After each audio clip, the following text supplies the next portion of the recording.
शिव दयालु है, शिव कृपालु। ये शिव की कथा है और शंकर जैसा दुनिया में कोई नहीं हो सकता। भोलेनाथ जैसा कितना सरल, कितना सहज। मेरा वेंकटेश भगवान भी अगर तिरुमाला के शिखर पर आया तो सबसे पहले आज्ञा ली तो शंकर जी से ली। कितना दयालु। मेरे नारायण ने पूछा भोलेनाथ जी से, प्रभु मेरे को पृथ्वी पर तप करने आना है। भोलेनाथ जी ने कहा तो आ जाओ, क्या दिक्कत है। शंकर भगवान ने कहा आओ पधारो। इतने में नारायण बोले मैं तप करने पृथ्वी पर तो आ जाऊंगा, पर शिव जी क्या बताऊं, मैं पृथ्वी पर तप करूंगा तो ये दुनिया के लोग मुझे तप नहीं करने देंगे, क्या करूं मैं। इतने में शंकर जी ने कहा आप काहे को चिंता करते हो, आप तिरुमाला के शिखर पर बैठकर तप करना, मैं कपिलेश्वर महादेव के रूप में नीचे बैठकर तुम्हारी रक्षा करूंगा। आज भी तिरुमाला पर मेरे नारायण हैं और नीचे मेरे भोले नाथ है, मेरे शिव। और लोग कहते हैं हम नारायण भजते हैं, हम शंकर जी को नहीं भजते। अगर शंकर नहीं होते नारायण तिरुमाला पे नहीं आते।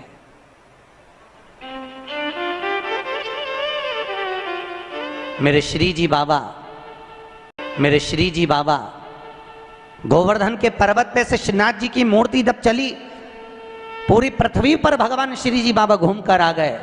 अंत में मेवाड़ की भूमि में जब श्री जी पहुंचे तो भगवान भोलेनाथ जी से कहा मैं घूम घूम कर थक गया भोलेनाथ, मैं कहाँ रहूं। शंकर भगवान ने कहा मेवाड़ की भूमि पर रहो, नाथु द्वारा में विराजमान रहो, मैं एक लिंग जी के रूप में तुम्हारी रक्षा करूंगा। और नाथ द्वारा में श्री जी बाबा बैठे, एक लिंग जी के रूप में शंकर जी ने उनकी रक्षा करी। कितना प्रेम।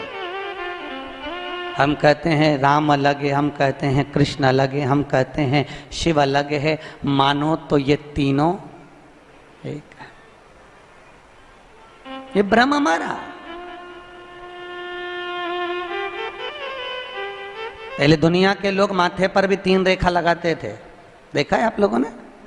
शिव जी को लगती है 3, नारायण को लगती है, अरे बोलते जाओ 3, 2 सफेद 1 लाल है, वही 3।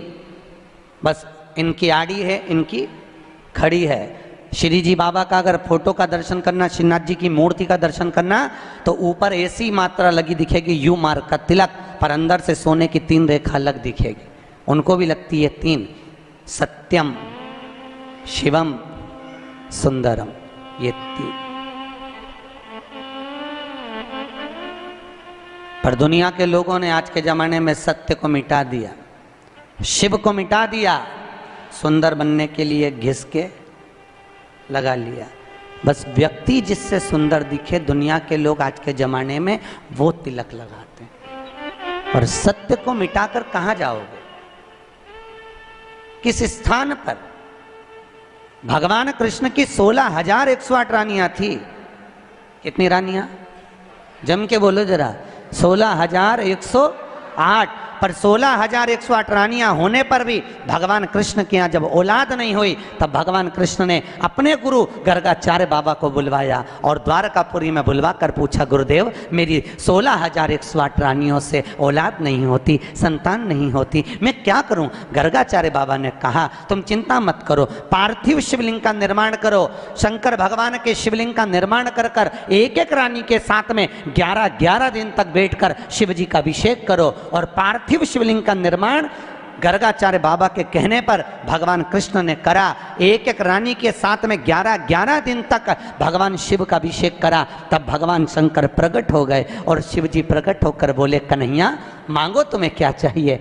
शंकर भगवान ने जब कहा, कृष्ण बोले मेरे यहाँ औलाद नहीं है। शिव जी ने कहा क्यों चिंता करते हो, तुमने 11-11 दिन तक एक एक रानी के साथ में बैठकर मेरा अभिषेक करा है। जाओ मैं तुम्हें वर प्रदान करता हूं कि एक एक रानी से तुम्हें 11-11 संतान होगी और 1,77,186 भगवान कृष्ण के बच्चे हुए। ये शंकर जी की कृपा से। अब तुम्हें कितने चाहिए बोलो।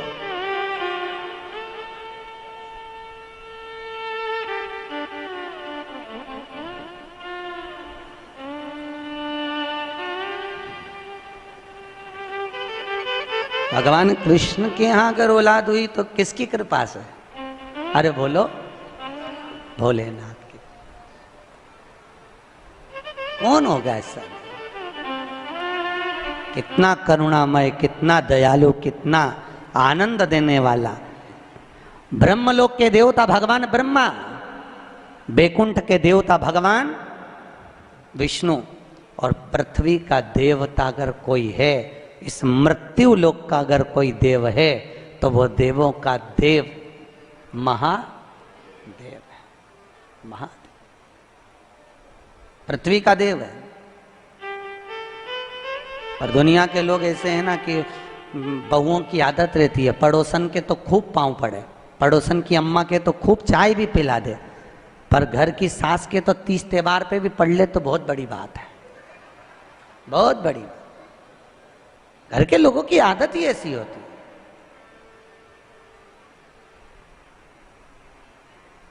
घर के लोगों, घर की माँ के पाँव नहीं पड़ेगी, पड़ोसन के खूब पढ़ लेगी, काकी सास के पढ़ लेगी, मौसी सास के पढ़ लेगी, देवरानी आदि का जितनी पड़ोसन के कोई भी आएगा उसका आदर करेगी, सम्मान करेगी, धोख लगाएगी। पर घर में सास बैठी है, उसके पाँव नहीं पड़े तो सास की चिंता भी नहीं रहे, सास के भले मत पड़ मेरे पाँव, मत पड़, नहीं पड़े तो मैं भी देखूं तो पड़ोसन के कितने ही पाँव पड़ ले, क्या पड़ोसन अपनी जायदाद का हिस्सा दे देगी तेरे को?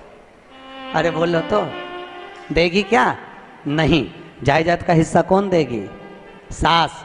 उसी तरह मृत्यु लोक का देव है महादेव। शंकर जी कहते हैं भले तू ब्रह्मा को भज, चाहे तेरी मर्जी पड़े नारायण को भज, पर मृत्यु लोक का देव तो मैं हूं, पाला तो मुझसे पड़ना है ना, तब निपटूंगा तेरे से, अभी तू जा जा। और फिर पाला कब पड़ता है? जब थोड़ी सी भी दिक्कत आ जाए, परेशानी आ जाए, एक्सीडेंट हो जाए, ब्लड प्रेशर ऊंचा नीचा हो जाए, शुगर बढ़ जाए, अटैक आ जाए, तब सीधे पंडित जी को फोन लगा के बोले महामृत्युंजय का पाठ करा दो। शंकर जी बोले अब आया मेरे पाले में, अब आया, और लगे सब पाठ करने के लिए। कितना दयालु है सब।